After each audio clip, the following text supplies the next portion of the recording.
जी नमस्कार, मैं राम मुरारी। क्या कांग्रेस या कहें कि राहुल गांधी बीजेपी या एनडीए का जो सबसे मजबूत वोट बैंक रहा है उसमें सेंध लगाने की फिराक में है? उस वोट बैंक पर जो बीजेपी को सत्ता के शीर्ष पर पहुंचाती है, सत्ता का साझीदार बनाती है, जिसके दम पर बीजेपी सत्ता में आती रही है या एनडीए सत्ता में आता रहा है। मैं ऐसा क्यों कह रहा हूं, इस पर हम आगे बात करेंगे, लेकिन उससे पहले हम उस वोट बैंक को समझ लेते हैं, उस वोट बैंक को जान लेते हैं जिसकी बदौलत बीजेपी सत्ता के शीर्ष पर पहुंची है या सत्ता के शीर्ष पर पहुंचती रही है। आमतौर पर बीजेपी को बाभन बनियों की पार्टी कहा जाता है। हालांकि बाद में इसमें बदलाव आया और बीजेपी एक तरह से सवर्णों की पार्टी के रूप में घोषित हो गई।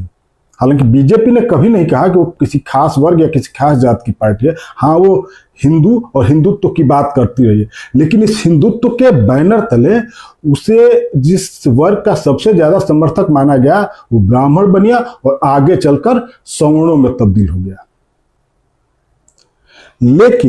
लेकिन बीजेपी को सत्ता दिलाने में न ब्राह्मण, न सिर्फ बनिया और न ही सिर्फ सवर्ण का योगदान रहा है।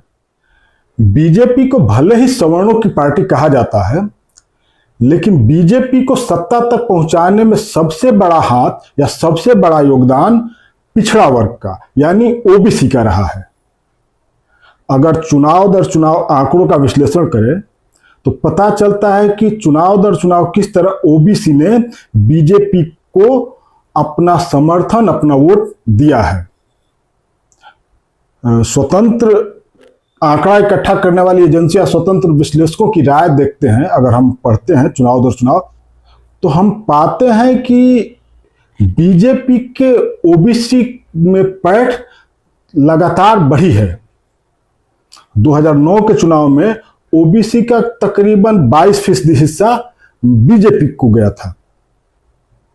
तकरीबन 22% वोट बीजेपी को मिले थे, जो 2014 के चुनाव में बढ़कर के 34 के करीब हो गया था और 2019 के चुनाव में ये आंकड़ा 44% चला गया, यानी ओबीसी का 44%, तकरीबन आधा ओबीसी वोट बीजेपी को पड़ा था। और 2019 का रिजल्ट क्या था? मैं लोकसभा चुनाव की बात कर रहा हूं। हालांकि 2024 के चुनाव में ये परसेंटेज कुछ घटा था, बावजूद इसके ओबीसी का सपोर्ट इतना था कि मोदी आज भी सत्ता में है, बीजेपी आज भी सत्ता में है। हालांकि मैं यहां पे लोकसभा या राष्ट्रीय स्तर की बात नहीं करूंगा, मैं यहां सीधे बिहार पर रहता हूं, चूंकि इस साल बिहार में विधानसभा चुनाव होने वाले हैं और बिहार को भी अगर हम देखते हैं तो बिहार में भी सत्ता उसी के हाथों में रहती है जिसको ओबीसी का समर्थन हासिल होता है। एक दौर था कि जब यहां ब्राह्मणों का वर्चस्व था या सवर्णों कहें तो सवर्णों का वर्चस्व था, लेकिन पिछले 3-3.5 दशक से यह ट्रेंड बदल गया है और सत्ता की चाबी अब पिछड़ों के हाथ में आ गई है, जिसे पहले लालू यादव ने साधा था और अब नीतीश कुमार साध चुके हैं। और यहां सरकार उसी की होगी। अगर हम पिछले 2.5-3 दशक का ट्रेंड देखें तो यहां सरकार उसी की होगी जिसे पिछड़ों का समर्थन हासिल होगा या पिछड़ों का वोट हासिल होगा। और नीतीश और बीजेपी, जदयू या बीजेपी की जोड़ी यही कर रही है। और मेरा सवाल, या जो मैंने सबसे पहले शुरुआत में कहा था कि क्या राहुल गांधी की नजर बीजेपी के इसी मजबूत वोट बैंक पर पड़ चुकी है, यानी ओबीसी पर पड़ चुकी है और वो इस वोट बैंक में सेंध लगाने की तैयारी में है। यहां अगर बिहार के जातीय आंकड़ों की बात करें तो मोटा मोटी मैं बात करूंगा, विस्तार से नहीं जाऊंगा। मोटे तौर पर बात करूं तो मैंने कुछ आंकड़े जो लिख रखे हैं, देखे हैं, मैं बताता हूं कि बिहार में ओबीसी तकरीबन 27% है और ईबीसी 36% किया था। ईबीसी यानी जो इसे अति पिछड़ा मान सकते हैं, जो अति पिछड़ा वर्ग है। इसमें कई जातियां हैं, 100 से ऊपर जातियां हैं, जातियां और उपजातियां हैं। हालांकि इनका प्रतिशत स्वतंत्र रूप से कम है, लेकिन टोटल मिला करके ये 36% है। और ओबीसी 27%, जिनमें 14% के करीब यादव हैं। और यादव मोटे तौर पर आरजेडी के ही समर्थक या वोटर माने जाते हैं। तो बाकी बचे ओबीसी में 13 और ईबीसी का 36, यानी 36, 13, 49% जो वोट है, ये मोटे तौर पर नीतीश सरकार का आधार है, जिसमें जदयू और बीजेपी की हिस्सेदारी है। सवाल मेरा यही है कि क्या राहुल गांधी इस 49% वोट पर नजर गड़ाए हुए हैं या इसमें सेंध लगाने की वो तैयारी कर रहे हैं? क्योंकि 14% का जो वोट है, जो यादवों का वोट है, वो तो उनके सहयोगी यानी जिस गठबंधन में वो शामिल है आरजेडी के पास मोटे तौर पर जाता ही है। इसे माना जाता है कि यादव वोट मोटे तौर पर आरजेडी को ही जाएगा। तो ये जो 49% है, इस 49% में पूरा तो नहीं, लेकिन कुछ वोट इसमें सेंध लगाने के लिए, अगर कुछ वोट प्रतिशत भी अगर इसमें सेंध लगाते हैं राहुल गांधी, तो इसमें उनको बड़ी कामयाबी हासिल हो सकती है।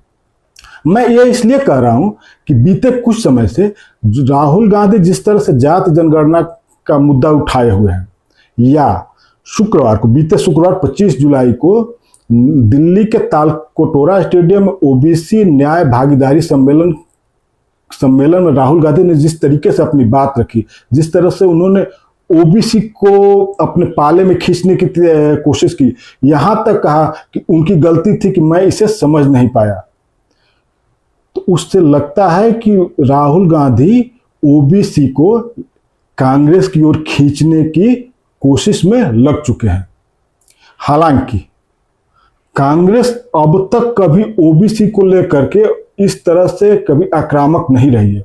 ये पहली बार है राहुल गांधी के दौर में, राहुल गांधी के नेतृत्व में, या खड़गे फिलहाल अध्यक्ष हैं, उनके नेतृत्व में कांग्रेस ने ओबीसी वोटर्स को भी अपनी ओर लुभाने की कोशिश करनी शुरू कर चुकी है। तालकटोरा स्टेडियम का जो सम्मेलन था वो इसकी बानगी है। और राहुल गांधी ने वहां जो भाषण दिया, वहां जो वक्तव्य दिया, उससे साफ साफ परिलक्षित होता है कि राहुल या कांग्रेस ओबीसी वोटर्स को अपनी ओर खींचने में, अपने पाले में खींचने के लिए कोई कोर कसर नहीं छोड़ेंगे। हालांकि राहुल गांधी ने जो तालकटोरा स्टेडियम में जहां भी बात किया, वो मुख्य रूप से राष्ट्रीय स्तर की बात है, लेकिन हम अभी फिलहाल बिहार की ही बात करेंगे। और जो तालकटोरा स्टेडियम से या दिल्ली सम्मेलन से जो आवाज निकली, उसकी गूंज बिहार में भी सुनाई देगी ही देगी। तो राहुल गांधी की कोशिश, जो अगर देखा जाए तो उनके भाषणों से, वक्तव्यों से, कि उनकी कोशिश यही है कि बिहार का जो पिछड़ा और अति पिछड़ा वर्ग है और उसके जो वोटर हैं, जो अभी तक मोटे तौर पर नीतीश कुमार और बीजेपी के साथ रहे हैं और आरजेडी के भी साथ रहे हैं, ऐसा नहीं है कि आरजेडी सिर्फ यादव वोटों के सहारे, आरजेडी को भी ओबीसी के अन्य वर्ग और ईबीसी के भी वोट मिलते रहे हैं। लेकिन मुख्य रूप से जब नीतीश कुमार ने ओबीसी में ईबीसी कैटेगरी का बंटवारा किया और दलितों में महादलित कैटेगरी का बंटवारा किया, तो एक वर्ग जो था वो नीतीश कुमार के पक्ष में झुक गया।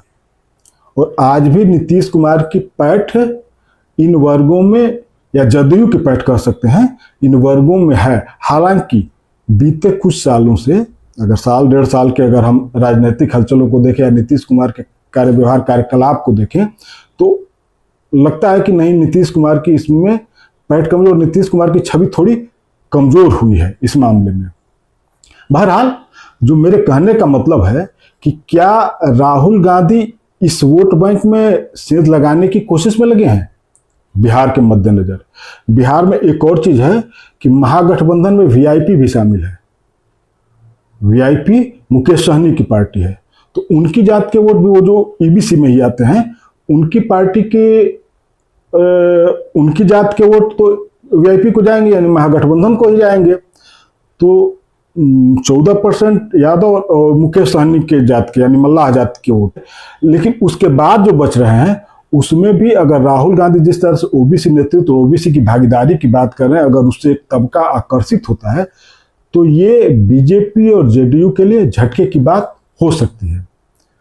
और अगर राहुल गांधी की आवाज प्रभावी ढंग से बिहार में सुनी गई तो ये आने वाले चुनाव में भी इसका असर देखा जा सकता है। और अगर ये वर्ग ओबीसी वर्ग बीजेपी से छटका या जेडीयू से छटका तो फिर बीजेपी के लिए सत्ता में, बिहार की सत्ता में आने का सपना या बिहार की सत्ता की चाबी अपने हाथों में होने का सपना चूर हो सकता है। बिहार में खुद के मुख्यमंत्री होने का सपना बीजेपी का चूर हो सकता है। और राहुल गांधी, कांग्रेस की कोशिश यही है। राहुल गांधी ओबीसी की आवाज उठाकर ये बताना चाहते हैं कि ओबीसी के असली रक्षक या ओबीसी को असल न्याय वही दिला पाएंगे, कांग्रेस ही दिला पाएगी। ओबीसी का असल नेतृत्व वही कर पाएंगे। हालांकि बिहार के मद्देनजर देखें तो बिहार में जिस तरह से जातीय पार्टियां हैं उसमें राहुल गांधी या कांग्रेस को कितनी सफलता मिलेगी ये बड़ी मुश्किल है कहना, क्योंकि बिहार में वोट जात के नाम पर खूब पड़ते हैं और जातीय नेताओं का यहाँ बोलबाला भी होता है और जातीय पार्टियों का भी बोलबाला होता है। बिहार में आप देखेंगे तो बहुत सारी पार्टियां ऐसी हैं जिनकी पहचान एक खास जाति वर्ग की है। खास करके अगर यहाँ तक कि आप आरजेडी को ही देखें जो कि बिहार की सबसे बड़ी विपक्षी पार्टी है या प्रमुख पार्टी है, बात तो पिछड़ा करते हैं, अति पिछड़ा करते हैं, सामाजिक न्याय की करते हैं, सबकी करती है, लेकिन उसकी एक पहचान यादवों की पार्टी होने के तौर पर स्थापित हो चुकी है। और यादवों को लगता है कि आरजेडी हमारी अपनी पार्टी है। तो बिहार की राजनीति से जातीय पार्टियों या जातिगत पहचान रखने वाली पार्टियों और नेताओं को दरकिनार कर कांग्रेस का सबको अपने साथ खींच लाना थोड़ा मुश्किल लगता है।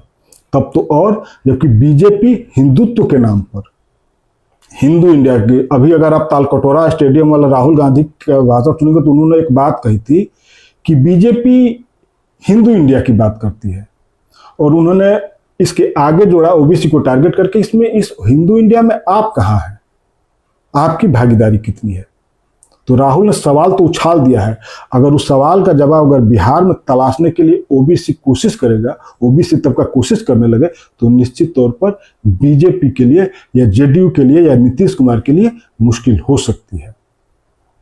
लेकिन चूंकि राहुल गांधी, मैं पहले भी कह चुका हूं कि राहुल गांधी की छवि चाहे जितनी भी लोकप्रिय हो, जितनी भी स्वीकार्य हो, कांग्रेस को अभी जमीनी स्तर पर बहुत काम करना है। हालांकि कांग्रेस ने इस दिशा में काम करते हुए अपने तमाम सांगठनिक फेरबदल किए हैं बिहार में पिछले कुछ महीनों के भीतर, लेकिन उसका असर क्या होगा ये अभी कहना थोड़ा मुश्किल है। और फिर वही मैं बात कहूंगा कि जिस तरह से यहाँ जात की राजनीति होती है, जातीय नेतृत्व की बात होती है, उसमें कांग्रेस जो कभी जात की बात नहीं करती, कभी किसी खास वर्ग की बात नहीं करती, किसी खास बिरादरी की बात नहीं करती, उसमें कांग्रेस के लिए थोड़ी मुश्किल आ सकती है।